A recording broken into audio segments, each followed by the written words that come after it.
you udah join live kita hari ini di platform Instagram Sanex Metadata dan juga YouTube Sanex Metadata. Perkenalkan, nama saya Rania Kurniawan selaku Product Marketing untuk Cisco Meraki di Sanex Metadata. Hari ini kita sama seperti di minggu sebelumnya, hari ini kita akan bahas SMI Tas Cisco Meraki. Nah, mungkin ada beberapa, kita akan membahas topik hari ini yaitu topik MR, dan juga stay tune di platform Instagram Sanex Metadata. Setiap hari Jumat pagi kita akan melakukan atau menginformasikan produk-produk Cisco Meraki yang lebih detail dan juga lebih rinci. Nah, hari ini kita akan bahas apa di episode 2, William? Baik, untuk hari ini kita akan membahas Meraki MR. Meraki MR itu produk access point dari Meraki yang kita bisa fully control lewat dashboard cloud-nya, sama seperti semua produk Meraki yang kita bisa kontrol dan manage dari cloud. Oke, mungkin bagi teman-teman masih banyak yang belum tahu Meraki MR ya. Meraki MR itu Meraki access point, dan mungkin dari William bisa bantu untuk tipe-tipe jenis Meraki MR-nya. Baik, untuk jenis-jenisnya. Untuk jenis-jenis Meraki MR ada, untuk yang indoor ada 5 jenis, dan juga untuk yang outdoor ada 2. Nah, ini perbedaannya di kekuatan sinyal, throughput, dan juga ada satu tipe kita sudah support untuk antena luar. Lalu ada beberapa tipe yang sudah support untuk Wi-Fi 6E, dan Wi-Fi 6 sudah semua support, dan juga ada satu tipe kita yang sudah support untuk hotel deployment, hospitality, seperti itu, karena dia sudah ada out Ethernet, jadi bisa digunakan untuk perangkat-perangkat lainnya.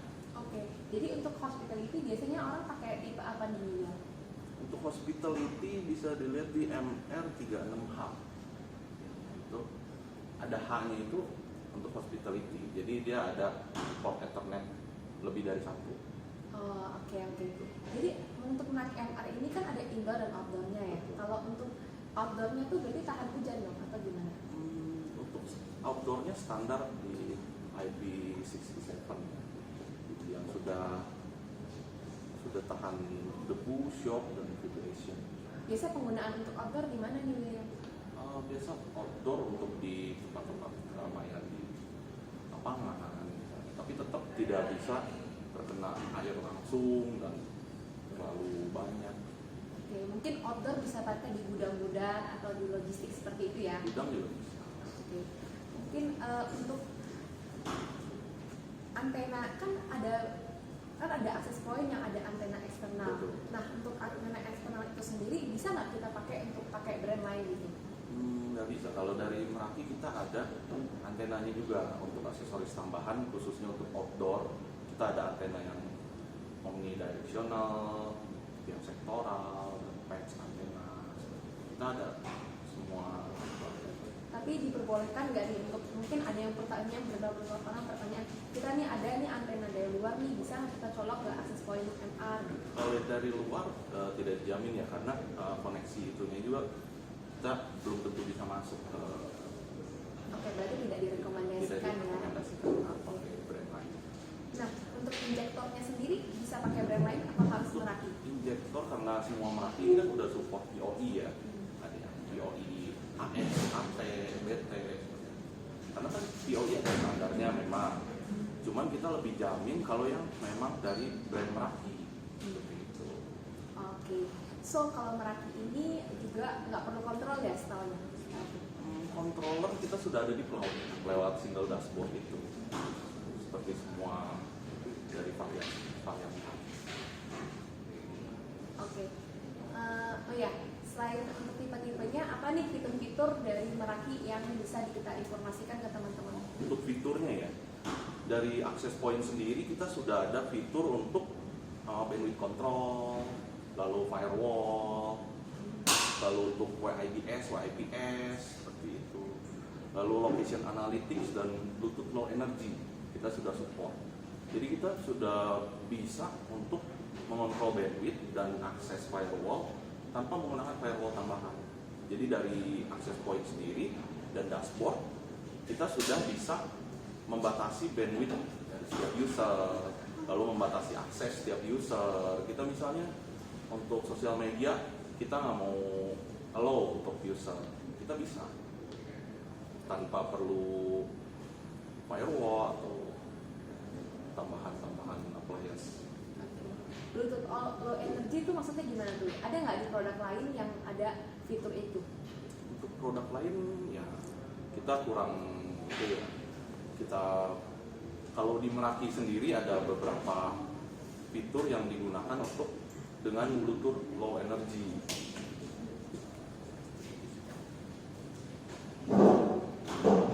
Nanti kita akan bahas Bluetooth Low Energy lebih. Sesi selanjutnya gitu. Untuk di sini kan tadi ada diinformasikan untuk enterprise security-nya ya. Betul. Nah, enterprise security-nya sendiri itu apa aja yang termasuk di Cisco Meraki MR ini? Nah, kalau enterprise security dari Meraki ini kita biasa sebut dengan Air Marshal ya. WIDS, WIPS itu. Kita tahu kalau di wireless itu ada beberapa security concern seperti untuk approach SSID, APS spoofing atau packet floats gitu. Nah, bagi yang belum tahu kalau approach itu jadi orang menggunakan satu access point dengan SSID yang sama dengan yang kita punya, dan itu digunakan agar user terkoneksi ke situ dan mengambil data-data user. Seperti itu kan tantangan security banget. Nah, untuk Meraki kita sudah punya yang namanya Air Marshal. Jadi kita bisa mengkontain dan memblok SSID yang ilegal seperti itu dengan radio khusus. Mungkin di brand yang selain Meraki bisa untuk jammer seperti ini, tapi mereka menggunakan satu access point yang dikorbankan tidak bisa melayani user. Nah, kalau Meraki di setiap access point dia punya radio khusus untuk melakukan jamming ini, mengkontain SSID yang ilegal. Berarti di Meraki lebih advance ya, kita bisa menggunakan fitur ini gitu ya. Kalau untuk license-nya sendiri kita perlu license tambahan kah untuk menggunakan fitur ini? Untuk fitur Air Marshal kita tidak usah license tambahan, sudah dari license enterprise yang dasarnya dari MR ini sudah bisa fitur ini. Oke. Oh ya, Meraki kan ada info tadi di fitur yang dijelaskan ada high density ya. High density. Apakah Meraki support untuk high density? Untuk high density ada beberapa fitur dari Meraki yang untuk mendukung high density sendiri, seperti layer 3 roaming, juga sudah Wi-Fi 6, lalu untuk wireless optimize secara otomatis dari dashboardnya, dan juga group policy. Kita bisa mengendalikan user-user berdasarkan grup, misalnya dari bandwidth, dari akses-akses. Kalau ke sosial media, staff misalnya tidak boleh akses sosial media di jam kerja. Lalu untuk manager bandwidthnya lebih besar, kita bisa grouping user dari hanya dengan akses point. Kita tidak perlu tambahan perangkat lain. Jadi kalau misalnya untuk admin atau untuk IT-nya bisa dibeda-bedain ya, apa aja fitur yang bisa dibuka gitu ya. Oke, good deh. Kalau kita lihat di sini kan ada heat map ya? Ya. Iya. Nah, heat map-nya ini bisa kita adjust atau kita modify apa gimana? Kalau heat map ini dia dibuat otomatis dari Merakinya sendiri ya. Jadi kita hanya tinggal upload floor plan seperti blueprintnya Dena kita, dan kita tempatkan beberapa access point, semua access point kita, dan dia akan mendetek secara langsung user-user lokasinya di mana dan juga mana yang padat. Nah, ini sangat berguna untuk di tempat-tempat komersial. Kita bisa menggunakannya untuk penempatan tents, gitu, lalu tenan-tenan khusus, tempat yang lebih ramai user. Lalu kalau sudah misalnya ada experience issue dari user, kita bisa menambahkan access point atau upgrade. Jadi bukan aja untuk access point ya, tapi kita juga bisa jualan ya intinya ya. Betul, untuk mendukung bisnis juga sekalian ya. Jadi bagus banget digunakan untuk komersial karena kita bisa juga menambahkan mungkin iklan-iklan di spot-spot yang mungkin ramai untuk pengunjungnya ya. Gitu. Kalau Wi-Fi 6 sendiri itu apa sih perbedaannya dengan Wi-Fi 5? Kenapa orang harus ganti ke Wi-Fi 6 nih? Mungkin teman-teman sekarang kan banyak yang gunain Wi-Fi 5 ya. Nah, kita convert ke Wi-Fi 6 nya kenapa nih kita harus convert? Kalau dulu di Wi-Fi 5 kan kita sudah tahu juga untuk multi user MIMO ya. Nah, pasti sudah banyak yang dengar untuk multi user MIMO ini. Kita akan bahas sedikit. Kalau yang dari tradisionalnya single user MIMO, kita bisa lihat gerakannya seperti itu paketnya. Nah, itu akan bergiliran paket untuk dikirimkan ke user. Tapi untuk multi user MIMO, kita bisa lihat dari sini, dalam satu waktu yang bersamaan itu bisa mengirim paket langsung ke beberapa user dari access point. Itu keunggulan untuk Wi-Fi 5, tapi untuk Wi-Fi 6 kita ada upgrade lagi yang namanya OFDMA. Untuk yang sebelumnya OFDM, pengiriman paket itu satu channel itu ke satu client. Itu bisa dilihat dari sini ya. Nah, untuk OFDMA ini lebih efisiensi dari channel itu sendiri. Jadi setiap channel dibuat sub channel yang kosong itu diisi dengan paket lain, bisa untuk klien yang lain. Bisa kita lihat dari animasinya di sini ya. Nah, jadi dalam satu kali pengiriman kita bisa mengirimkan itu beberapa user dalam satu channel. Jadi lebih efisien ya kalau gitu ya. Jadi ini juga bisa menghemat untuk density-nya itu bisa menambah density untuk. Jadi teman-teman mungkin wajib banget convert ke Wi-Fi 6 kalau gitu ya. Kalau license praktikal ada dua ya William ya. Mungkin bisa dibantu info nggak apa bedaannya license yang enterprise dan juga yang advance? Untuk access point kita ada dua jenis license. Untuk yang enterprise, enterprise itu sebenarnya sudah ada semua fiturnya, kecuali yang di advance. Nah di advance itu sudah ada seperti adaptive policy, lalu integrasi ke DNS umbrella yang Cisco. Oke. Kalau nggak salah di MR itu ada fitur-fitur untuk kita blocking ya? Betul. Betul ya? Itu udah free di license-nya? Atau Sudah. kita harus ada additional license? Untuk layer 3 dan layer 7 blocking kita sudah ada di enterprise. Oke. Tadi kan kita lihat ada logo Bluetooth tuh, William. Betul. Itu apa itu? Bisa dibantu Untuk jelasin Bluetooth nggak? Low Energy sendiri kita sudah pakai di Merapi untuk membantu location analytics. Selain dari SNR dan RSSI, kita menggunakan Bluetooth supaya lebih akurat lokasi usernya, dan juga digunakan untuk koneksi ke perangkat IoT. Nah, di Merapi juga sudah ada IoT ya untuk jenis-jenis seperti MT, seperti itu yang akan kita bahas di Jadi selanjutnya tentunya, makanya stay tune di Instagram dan juga YouTube Sanex Metadata. Dan juga kan kalau misalnya kita akses point nih, kita pengguna umum misalnya di kafe-kafe seperti Starbucks dan lainnya. Nah itu biasa kan ada kita bisa akses wifi-nya mereka. Nah biasa untuk akses itu kita butuh autentifikasi, betul ya? Apa Meraki udah support untuk itu? Nah, untuk Meraki kita sudah support ya untuk beberapa autentikasi. Nah, biasanya yang lewat portal, bisa radio server, LDAP, Active Directory, ataupun Google Open Authentication dan Facebook. Kita sudah support untuk semua itu. Jadi kita bisa menggunakan Facebook dan Google langsung. Oke, biasa via apa itu?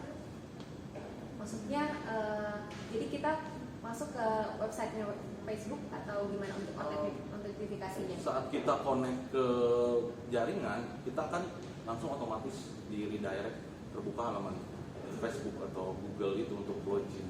Oke, berarti lebih aman ya bisa digunakan. Terus, oh ya, Meraki kan juga support mesh kan ya? Betul. Nah, bisa dibantu jelasin nggak maksudnya mesh di sini seperti apa? Untuk mesh itu kan access point tidak memerlukan physical cable. Nah untuk Meraki sendiri meshnya itu digunakan untuk self healing mesh. Jadi saat Meraki kehilangan koneksi ke jaringan, dia akan auto mesh.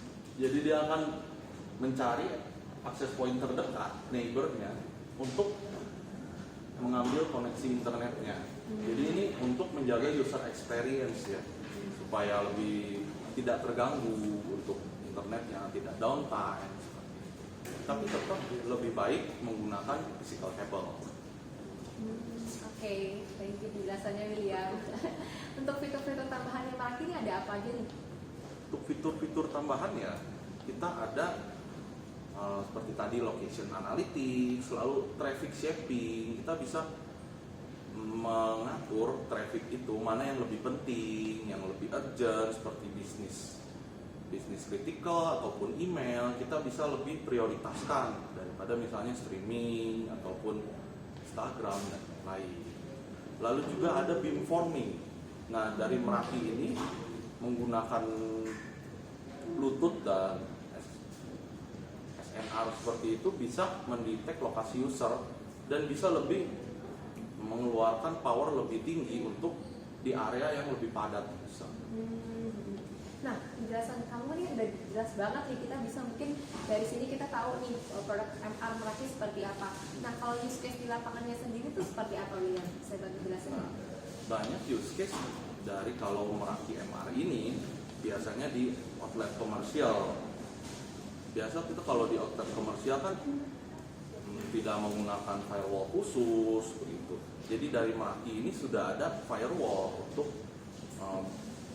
bandwidth control, untuk blocking ke website tertentu yang memang tidak diperuntukkan. Dan untuk deployment ini juga sangat mudah. Jadi tidak perlu untuk staff IT gitu untuk setting dulu di kantor lalu dikirim lagi. Nah, dari perangkat Meraki ini bisa langsung dikirim ke tempatnya.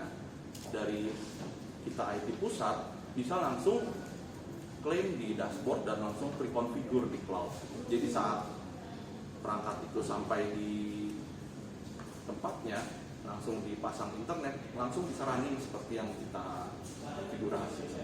Berarti cocok banget untuk company ataupun brand yang punya banyak cabang ya. Jadi kalau mereka nggak punya banyak IT bisa pakai Meraki MR ke cabang-cabang mereka, jadi tinggal kirim doang ya gitu ya. Jadi config-nya di kantor pusat gitu. Betul, dari cloud-nya itu. Oke. Untuk Meraki sendiri POE-nya tuh ada tipe apa aja sih POE Meraki? POE tergantung dari jenis akses poinnya ya. Seperti yang outdoor dia butuh yang lebih tinggi misalnya. Ada yang sudah butuh untuk POE yang BT. Kan kita tahu ada beberapa standar POE dari AF, AT, BT. Berarti bagus banget ya solusi Meraki ya. Mungkin teman-teman mungkin bisa diinfokan lebih lanjut Meraki cocoknya untuk di sektor mana aja nih? Untuk mungkin hampir semua sektor itu cocok untuk Meraki karena sudah varian indoor, outdoor dan juga autentikasinya sangat fleksibel untuk kita gunakan. Oke, good deh kalau gitu tuh. Nah, Meraki sendiri kan udah cloud ya. Nah, apa aja sih data yang kita kirim ke cloud? Kadang kan ada mungkin dari teman-teman mempertanyakan nih, apa aja yang dikirim ke cloud? Takutnya kan data-data kayak konfidensial ya yang dikirim ke cloud. Nah, apa aja sih yang dikirim? Untuk yang dikirim ke cloud sendiri, kita tahu manajemen plan biasanya. Untuk konfigurasi dan user plan, data plan kita tidak dikirim ke cloud. Jadi untuk user koneksi ke internet itu langsung direct, dan yang dikirim sync ke cloudnya dia hanya manajemen plan. Jadi aman banget Meraki digunakan karena cloudnya itu nggak langsung kirim data usernya ya. Jadi hanya untuk data konfigurasinya saja. Dan juga banyak mungkin yang khawatir kalau internet down bagaimana ya? Bagaimana? Apakah mati? Nah, untuk control plan sendiri sudah di setiap device-nya. Jadi untuk internet kalau down, perangkat kita masih bisa berjalan dengan konfigurasi terakhir. Yang kita tidak bisa lakukan hanya merubah konfigurasi. Mungkin ada informasi tambahan lagi untuk Meraki? MR khususnya? Cukup ya kalau gitu. Oke, mungkin thank you banget penjelasannya William dari sesi hari ini. Untuk sesi hari ini cukup sampai hari ini di sini. Kita di setiap minggu akan mengadakan sesi-sesi selanjutnya, yaitu topik-topik tentang Cisco Meraki. Dan juga jangan lupa setiap hari Jumat pagi stay tune di platform Instagram Sanes Metodata dan juga YouTube channel Sanes Metodata. Terima kasih William.